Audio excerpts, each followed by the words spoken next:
مرحبا بكم مشاهدينا الكرام من جديد ضمن حصة موازين، وهذا العدد الذي يأتي بحلة جديدة كما قلت. وكنا نتكلم عن إشكالية بين الاستدانة الخارجية وطبع النقود، أي موارد لسد العجز. يحضر معنا الأساتذة، أذكر فقط أن الأستاذ نبيل جمعة الخبير المالي يتواجد معنا، والدكتور أيضا فريد بن يحيى خبير في الشؤون الاقتصادية والعلاقات الدولية، ويحضر معي دائما الأستاذ محفوظ كوبي خبير اقتصادي ومحلل أيضا قناة نوميديا تي في. إذن هذه الفقرة القادمة هي الفقرة المخصصة للطلبة الحاضرين معنا من مختلف الكليات والمعاهد الاقتصادية حتى يشاركون في النقاش، يطرحوا تساؤلات أو انشغالات. فاصل فقط ثم نذهب إلى هذه الفقرة، فقرة إسقاطات.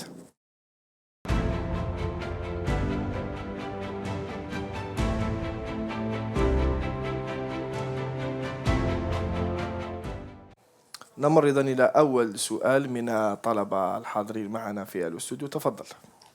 إذا السؤال بخصوص سياسة طبع النقود التي تم تجميدها مؤخرا. طبعا الكل يدرك أن الاقتصاد الجزائري هو اقتصاد غير إنتاجي واقتصاد غير تنافسي، يلبي جل حاجاته من الخدمات والسلع من الخارج. طبعا نقطة أخرى أيضا، هو غير قادر على التسديد في ظل هذه الظروف. هل سياسة طبع النقود هو كان حل أمثل للحالة الجزائرية؟ شوف الأساتذة فقط ممكن أنكم تأخذوا هذا السؤال. هي بالنسبة للحل هذا مش الحل الأمثل، لأنه علاش؟ طبعا النقود كما تكلمت الآن بالنسبة لليابان ولا بالنسبة للولايات المتحدة الأمريكية شغل سيتون افونس، يعني إذا كان عنده سلع راح يصدرها إلى الدول الأوروبية أو غيرها من الدول هذه، فبالطبع يحتاج ربما يطبع 20-25% من الاحتياجات نتاعو. لكن في نهاية السنة يعمل الغلق، سكون ابل لو بوكلاج، يعني يغلق الميزانية نتاعو ويشوف إذا كانت المنتوج نتاعو الاقتصادي والصادرات نتاعو أكثر من 25% أو حتى 30% من النقود اللي يطبعها، فيطبع الشيء اللي تبقى. أما إذا كانت أقل ربما هو طبع 30% والإنتاج الاقتصادي كان 20%، هذيك 10% يسحبها. إذن فبالنسبة للجزائر ما كانش حل أمثل، كان حل يعني نقول بكل صراحة حل بسيط، وهذا الحل البسيط هذا راح ادانا إلى مشاكل أخرى، هي انهيار سعر الدينار. انهيار سعر الدينار لأنه علاش؟ كما كنا نتكلموا، لأن البلد يصدر غير البترول ويصدر الغاز. لما نصدروا الغاز مثلا 100 دولار ولا 120 دولار، عندنا ميزانية تاع 4000 أو 5000 مليار دينار يعني مثلا. الميزانية هذيك لما ينخفض سعر البترول واش نديروا باش نحافظوا على توازنات تاع 5000 مليار دينار؟ إذا لابد أن نقلص في العملة. إذا كانت ورقة مثلا تاع 1000 دينار تسوى مثلا 1000 دينار، ما يعرف بتعويم دينار، بالطبع نقصوا فيها 24%، تصبح القدرة تاعها لو بي بي لو بالي دي بوفوار داشا تنهار. إذا وزيت نقص منها 18-19%، نفس الشيء. إذا فتعود عندك ورقة تاع 1000 دينار لكن القوة الشرائية نتاعها ما عندهاش أكثر. أستاذ فريد بن يحيى، مثلا ما هي الحلول التي كانت ممكن متاحة تقنيا نتكلموا في تلك الفترة؟ بالطبع هي كانت الحلول الأخرى. الحاجة الأولى ربما كان جماعة اللي كانوا ضدها وكان اللي معها. الحاجة الأولى نعاود نطبع الدينار، يعني نعاود نخرج قرار في 48 ساعة استعجالي. قال 48 ساعة نبدل كل دينار، راح تدخل لك أموال من اللي عندك في الواحد. شحال تبقى كل السوق الموازية. السوق الموازية بعد واش تعمل لها؟ تفرض عليها رسوم كبيرة لأنهم عندهم أموال، كان اللي عنده 50 مليار 100 مليار 200 مليار احتواء هذه السوق بالطبع. وتدخلها بالعقل، يعني تدخلها باش تعرف المصادر نتاعها وتعرف كل الامور نتاعها. اذا لهنا رايحين الجماعه كامل اللي عندهم السوق الموازي قالوا في مازق. هذه النقطه الاولى. اذا وصلت هذه في وقت شادي بالجديد، كان وزير واقيلا بن حموده سي فريد قانونيا غير ممكن. لا اسمح لي أن عملية لا اسمح لي القانون حل نظري قانونيا لا يمكن اسمح لي أن نغير العملة نتيجة قرار ارتجالي، لأن تبعاته على الاقتصاد الوطني كانت تكون أكثر. لا اسمح لي والإشكال ماهوش في السوق الموازي فقط، مش إشكال أن عدم وجود، يمكن أن نعود إليها مشكلة التمويل. اسمح لي، ما هي المدى القانوني تمنع الشيء هذا؟ كاين ماده قانونيه في قانون القرض مش هي بخصوص العمله، عندك تسحب العمله في مده 10 سنوات وتحط لا، اسمح الوقت لي. اللازم للناس باش والاستاذ فريد بن يحيى قال لا، انه اسمح يكون لي، أنا استعجالي في حاله، يعني استعجالي نقول انه يعني حاله إنه إحنا طارئه. بالنسبة لنا سي سفيان، الأموال. لا يمكن، لا مانيش متفكر الماده، لكن قانون النقد والقرض ينص صراحه. احنا عدلنا أن قانون عملية القرض السحب- والنقد وفتحنا شوف، طبعا النقود، ممكن ان كنا نعدله ايضا. نعطي لك مثل، لما نتكلم على اوراق تاع 200 دينار مثلا، شوف شحال قعدنا وقت من اجل احتواء، لان العملية ممكن أنها الأمر تأخذ وقت يعني. سيهز الثقه، لان العمله من السياده الوطنيه، لا يمكن ان ناتي هكذا ونسحب العمله بالطريقه من ديجا. وكان تجربه دارتها الهند، دارت هذه التجربه وصراو مشاكل كبار في الهند، داروا التجربه، لكن هذا سيناريو. اسمح لي، أنا سيناريو لاحتواء، لا، ممكن انه سيناريو. تحتاج اليات اخرى. يا محفوظ لا تفضل استاذ. يمكن ان لا، نغير اسمح لي الامر محفوظ، لا اسمح لي محفوظ. بارتجاليه. لا، لا، مش هذا داخل ارتجالية. فنون، معليش لا، اسمح لي. نخليه يكمل في كلامه. الاقتصاد مدارس. انا اقتصاد راه مدارس، ما كانش مدرسه فريده، كان مدرسه كان مدارس من اشتراكيه حتى روح الراسماليه، والراسماليه فيها مدارس في حتى اليوم اقتصاد بالطبع. جديد احنا بالنسبه لنا القوانين، قانون القرض والنقد شفناه عاودوا شحال مره وداروا عليه عدلوه. تعديلات، والتعديلات صبحت يعني نقدروا نقولوا مش في صالح الاقتصاد الوطني، وين تصبح البنك المركزي تصبح تحت السيطره تاع وزير الاول تاع رئاسه. يعني ما بقاش يعني لهنا وين هي الاستقلاليه تاع البنك المركزي. اذا فبالنسبه لي كي تعود فيه قرار سياسي، لانه القرار السياسي هو اعلى قرار. ما شفناش في الكثير من المرات في احتواء هذه السوق اسمح لي، الموازية. بالنسبه لي كمل برك. شحال كاين من اموال في السوق الموازي؟ نتكلموا على 40 مليار دولار. ربما أكثر. شحال طبعنا؟ 4200 4200 65 مليار دولار. نفس المبلغ. اذا حتى وما كفاتش، والسنوات القادمه كل عام الناس لا اسمح لي باش ما نطبعش، لا سؤال مطروح، السؤال يطرحه سي سفيان، مش هذا هو قال لك وش هو البديل؟ اعطيته البديل الاستعجالي، هو تاع نطبعوا نسترجعوا هذه الاموال نتاعنا، وصارت كما قلت لك في وقت الرئيس الشديد بجديد، وتحصلنا على اموال اخرى. النقطه الثانيه، لما نتكلموا مثلا على الاموال نتاع الجزائريين اللي في الخارج، يعني الجزائر الان في فرنسا ولا في كندا تحويلات، نشوفوا باللي مصر مثلا والاردن وفلسطين والمغرب عندهم تقريبا 25 الى 26%، كان في مصر لحقت في بعض الاحيان حتى 40% في مصر من تحويلات الاموال الخارج، يعني تعديد العمله المصريه الى البلد الأم. النقطه الثالثه كذلك بالنسبه لنا كاين استثمارات خارجيه. شفنا الان ايران كيفاش راهي دوله محاصره بالنسبه للبرنامج النووي تاعها، عملت شراكه مع الصين، لانه دوك شكون البلدان اللي عندهم اموال، يعني عندهم الكاش كما نقولوا احنا، هي الصين، عندك روسيا، وعندك المملكه العربيه السعوديه، هما اللي عندهم اموال كبيره، عندهم سكون ابل لي فون سوفران، الصناديق السياديه.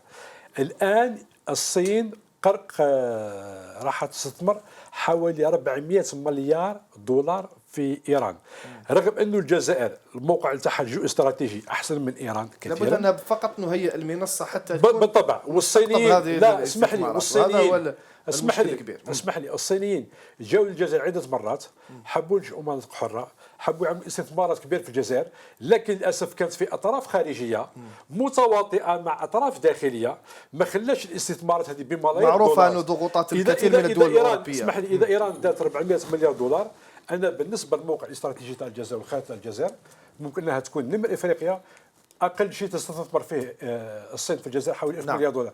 اذا فاحنا عندنا البدائل غيرها من التمويلات الخارجيه، يعني تمويلات يعني بالبويتن ترانسفير وغيرها من الامور هذه. استاذ فريد بن يحيى، نمروا الى سؤالنا الثاني. السلام عليكم. نشوفوا باللي كل عام كاين دي موديفيكاسيون دون لي لوا كو سا سوا دون لا فيسكاليتي او في قانون الاستثمار.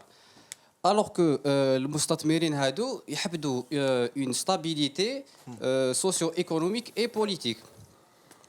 علاش؟ كار هما المستثمرين هادو هما ناس يديروا دي بريفيزيون سور 15 سور 10 15 20 تكلم على تقريبا المستثمرين الاجانب، تقول انه عدم استقرار الجانب التشريعي في الاطر الاقتصاديه في الجزائر من المشاكل التي ممكن هي كبحت هذه العمليه، عمليه استقطاب راس المال الاجنبي. donc هما هكذا ils seront obligés de changer de stratégie. كي نبدلوا كل عام القوانين. وهذا ممكن انه دونك ينفر السؤال تاعي الكثير هو منها. اسكو ماشي لازم علينا نحسنوا مناخ الاعمال او مناخ الاستثمار باش نجيبوا المستثمرين هادو بالاخص المستثمرين الاجنبيين. استاذ تاخذ انت هذا السؤال. نعم. شوف بالنسبه للتشريعات حنا نشوفوا في الجزائر قانون النقد والقرض درناه جبناه في التسعينات من المانيا من لا بونديس بانك البنك المركزي الالماني، درنا كوبي كولي لصقناه في الجزائر وعدلناه 4 خطرات، غير كاع القانون. واليوم كل الدول الاجنبيه فيما يخص الاستثمار فيما يخص مناخ الاعمال تشريعات في البنك المركزي كل سنه يبدلوا القانون كل سنه، وهذا يأثر على الاجنبيين. اليوم كان قانون في الجزائر بالنسبه للبنوك الاجنبيه عندها قانون باش تحول الاموال، القانون موجود لكن كاين ضغوطات كبيره في البنك المركزي، اصبحت حتى القوانين غير مطبقه لتحويل الربح في الجزائر. هذا ما ادى حتى الشركات البتروليه، حتى كان قانون 86 عدلوه في 2005 عدلوه 2013 واليوم رايحين يزيدوا. ما عندناش استقرار قوانين. تروح لامريكا عندهم قانون في التجاره الدوليه من 1789 ما زالوا نفسه ما تغيرش. لماذا؟ باش الدوله اللي ما فيهاش استقرار تاع القوانين اليوم يخرج قانون غدوه يتبدل قانون. كان قانون هاك خرج البنك المركزي قال لك قانون عندك الحق باش ما تديش فوق 7500 اورو اليوم، او قال لك 1000 اورو.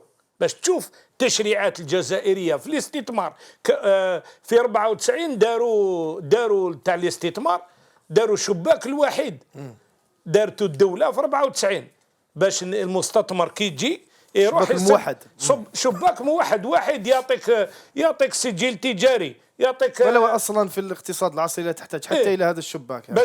باش يعطيك الرقمنه. اليوم هذاك الشباك راح.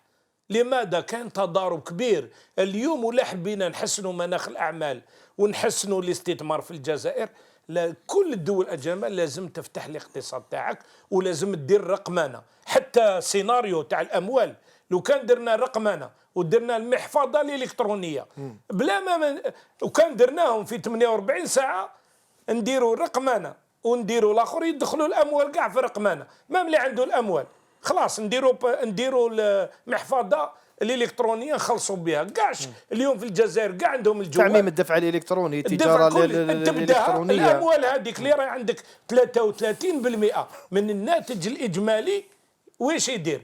يدخل في الميزانيه اللي راهو عجز تاع ميزانيه تاع 30% راح يدخل. ولو انه كانت فيه مبادرات نظن في 2016 اذا لم تخني الذاكره كان تلك الاحتواء الضريبي والعفو ايضا الذي كان تقريبا حضرته الحكومه انذاك نظن كان الاستاذ عبد الرحمن رانا نخسروا خلفه كان وزيرا للماليه لكن العمليه لم تنجح. لا لماذا لم تنجح؟ لا كانت عندك عصابه ما يقبلوش هذه العمليات لانه كان دير دوك رقمنه ودير المحفظه الالكترونيه انت تولي ما تسحقش نقود ما تسحقش اوراق ما تسحقهمش واش يصرى لك كي ما تسحقهمش راح تربح من جهه اخرى وما يصراش مشكل تاع تعاود تطبع النقود وتعاود الاخر. هنا حل هذا الرقمنه حل. فرنسا دارت الرقمنه. احنا نرجعوا لهذه النقطه تقريبا في اخر الفقرات بالتفصيل لانها مهمه. لهذا احنا محتاجين الجزائر كما قال الطالب هذا محتاجين الى استقرار تشريعي. اليوم لازم نشرعوا كما قال لك الدكتور فريد قال لك لازم لنا الاستشراف نديروا قوانين يقعدوا 50 سنه باش قانون مرن اليوم يتأقلم. عندك قانون اليوم عندك قانون في البنك المركزي بالنسبه للبنوك الاجنبيه كي يدير ربح يدير كونسي دادمينستراسيون عنده الربح هذاك عنده الحق باش يحولوا. اليوم تدفع الملف يروحوا للعداله يشكيوا بالبنك المركزي على التحويلات. هذا واش يدير؟ يعطي صوره سوداء على الجزائر. ناخذ سؤال اخر من الطلبه الحاضرين معنا. ممكن انه من سيطرح سؤال؟ يلا تفضل. السلام عليكم. بما أن الحكومة كانت تتبع سياسة تمويل غير تقليدي منذ 2017 ومع ذلك لاحظنا استنزاف للاحتياطي العملة الصعبة من حوالي 200 مليار دولار إلى تقريبا راهم يقولوا 60 مليار دولار، كيف تم استنزاف هذه الاحتياطي من العملة الصعبة بالرغم من وجود عملية طبع النقود لتمويل العجز؟ سؤال موجه لك استاذ ولو انه ملغم شويه هذا السؤال. لا مش ملغم، هو يعني من تشوف الميكانيزم أود حاجة وحيدة نقولها قبل ما نجاوب سؤال الطالب. أولا هو أن السياسات والميكانيزمات أعدت من قبل حكومات سابقة. نحكيو على النمط الاقتصادي الجديد لو نوفو موديل ايكونوميك، كان فيه للنمو كان فيه ان دياغنوستيك سيريو وكان فيه امور واقعيه حتى التمويل غير التقليدي. ولو انه لم نطلع على احنا كاعلام فقط لم نطلع على هذا النموذج الاقتصادي الجديد ولكن انا نقول شخصيا طلعت عليه وقريته وكان لي الفرصه باش تكلمنا عليه في منابر اخرى العديد من المرات، واستبشرنا خير بانه سيتم تطبيقه. لكن للاسف ما خرجش من التيغوار. لماذا؟ لان الفرق ما بين دائما العقل والامتياز والموضوعيه وبين الايديولوجيا والسياسه والمصالح. اذا الحل هو ان نذهب الى الموضوعيه والامتياز والى الحلول الاليمه، لان لا يمكن ان نعالج مشكله الموازنه دون ان نمر الى الحلول الاليمه والحلول اللي تعاود تصالح الجزائري مع العمل ومع الحقيقة ومع التنافسية. دون ذلك فإن بكل بساطة لازم خطاب صريح ومباشر صريح. ونقول حتى والجزائري ممكن أن يستوعب هذا الخطاب ونمشوا له وتكون الأمور متوازنة وبعدالة. الآن من أجل الإجابة على الطالب، هذا السؤال ملغم. لا هو مش ملغم، مرتبط، لأن لما نقول تمويل وحتى أنه يرتبط بسؤال الطالب الأول. لما يكون فيه تمويل غير تقليدي تكون بمعنى أننا نضخ أموال في الاقتصاد، كتلة نقدية والكتلة النقدية من بين تعريفات أخرى لها هي قدرة شرائية. لما تكون عندك جهازك الإنتاجي غير قادر على أن ينتج ما هو كافي من أجل أن يكون مقابل لهذه الكتلة النقدية، وش يروح الأمر؟ أن الخدمات والسلع ستستوردها، وبس تستوردها ما تستوردها بالدينار، تستوردها بالعملة الصعبة. وبالتالي فإن المخاطرة في التمويل غير التقليدي لما يكون عندك تصلب في الجهاز الإنتاجي une rigidité dans l'appareil de production، هو أنك ستستنفذ احتياطي الصرف تاعك ولا ستكون عندك مديونية جديدة. معناها طبعا النقود يسرع تآكل احتياط الصرف في حالة ما إذا كانت منظومتك أنت تحتاج إلى الخدمات والسلع من الخارج إذا كنت غير منتج. إذن الأمر هذا يعاود يخلينا نتكلموا حتى نمط النمو اللي انتهج في العشر سنوات و15 سنة الأخيرة، اللي هو مبني على نظرية كينيزية، الاستثمار في ليزانفراستركتور ودعم الطلب. العديد من المترشحين حتى في الانتخابات هذه طالب بها، كأن الناس تهدر على كينز وعلى حلول كينز، بينما الاقتصاد الامريكي في 29 كان عنده مشكل كساد، كان عنده عرض كبير وطلب قليل. بالتالي فإن الحل اللي جابوا كينز هو الزيادة في القدرة الشرائية من أجل أن نحافظ على الإنتاج ومن أجل أن المنتوج لا يبقى كاسد. احنا منطق آخر، إنتاج غير موجود، منظومة إنتاجية متعطلة، ونزيدوا نضخوا أموال. الحل الوحيد هو أنه نستهلك أموالنا المدخرة بالعملة الصعبة، والوتيرة ستكون أكثر وأكثر لو واصلنا في هذا الأمر. الخطورة اللي انتبهت لها الحكومة الحالية وفقط باللي لا يمكن فيها أن تتمادى، ولكن للأسف الشديد سنعود القانون القرض والنقد تقريبا مفتوح على 5 سنوات. هذه النقطة تدل على أنه تقريبا هذا الخيار لم يكن مدروس بالصفة. يعني شوف، من أجل إعطاء الحق لأن الناس اللي تكلمت وهيئة الظروف وما خبراء عملوا مع بنك الجزائر، وهما أصلا في البداية اللي قالوا هؤلاء المستوى اللي لا يجب أن يتجاوز. الإشكال هو استعمال السياسي لهذا الحل اللي هو التمويل غير التقليدي.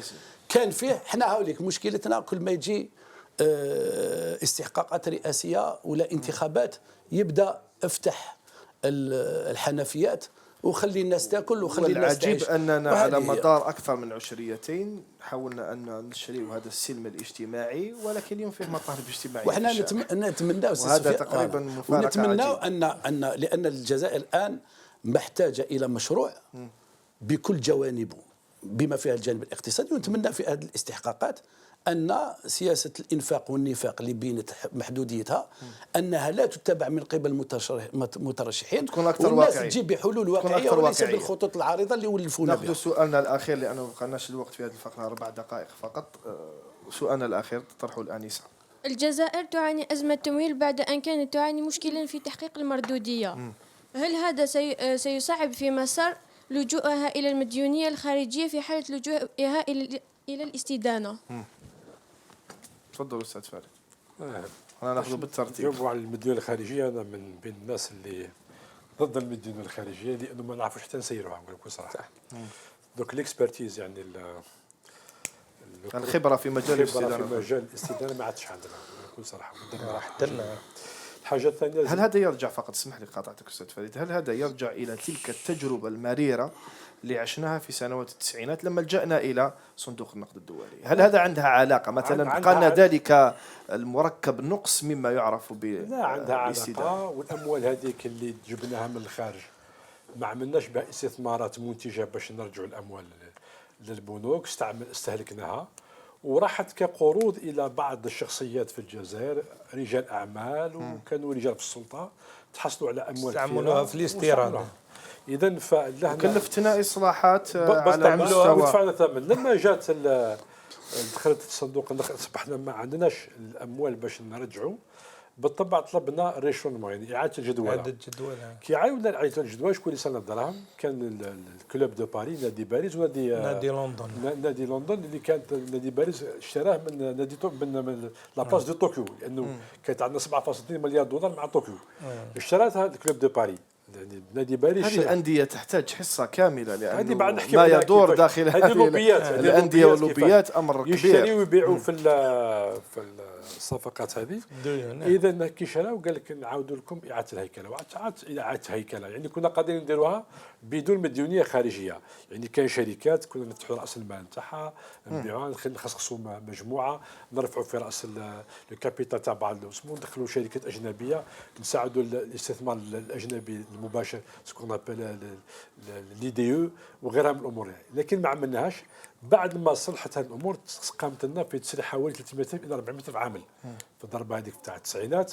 كنا في سنوات الارهاب، يعني كانت الظروف صعبه جدا، كانت الامور تمر بها الجزائر صعبه جدا ودفعنا الثمن غالي. اذا لماذا الان لما استعاد ولا البترول ارتفع السياسه تاعنا بقات المديونيه دفعونا للامام باش نعاودوا نوليو نفس النمط، لانهم هما عندهم اهداف بيديو البترول تاع الجزائر، بيديو الغاز، بيديو امور. الناس تتكلم درك الان على المديونيه الخارجيه، لابد يعاودوا ترتيب الاوراق نتاعهم. يعاودوا ترتيب الاوراق تاعهم. ماناش ضد المديونيه كمديونيه، لكن المديونيه ربما كي تروح في مجال استثماري وترجع الاموال هذيك نعم، اما تدي المديونيه باش تسلك بها العمال تاع الوظيفه العمومي، ولا تديها باش تجيبها قمح وشعير في الواحد، ولا تجيبها حليب، ولا تجيبها كذا، فهذا لا.